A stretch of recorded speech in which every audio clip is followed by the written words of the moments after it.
International शोहरत याफ्ता पीर सैयद मोहम्मद मोइन शाह, अकबर अली भट्टी, Arshad Ali Ansari, Azerbaijan से अखबार और टीवी चैनल के मालिक, समाजी खिदमतगार हसनूफ शमाद ओगलो, समाजी शख्सियत शादियार अबू शौफ, जर्नलिस्ट दुर्दान हमीदवा ने अपना मुश्तरका बयान में कहा है कि यूक्रेन ने मगरबी मुल्कों के कहने पर अपनी अवाम को रूस के खिलाफ जंग में धकेला।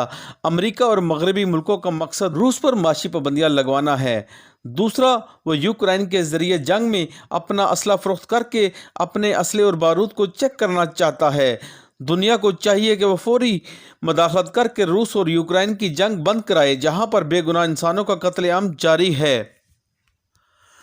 अगर रूस और यूक्रेन की जंग को बंद ना कराया गया तो ये तीसरी आलमी जंग का सबब बन सकता है। इस वक्त जो आलमी सियासत में हो रहा है, इसके पेश नज़र इस्लामी दुनिया को अपना इत्तेहाद कायम करना वक्त की अहम ज़रूरत है। पाकिस्तान, तुर्की, Azerbaijan, Afghanistan, Uzbekistan, Turkmenistan, Kazakhstan और मशरकी मुल्कों अरब दुनिया का इत्तेहाद वक्त की अहम ज़रूरत है।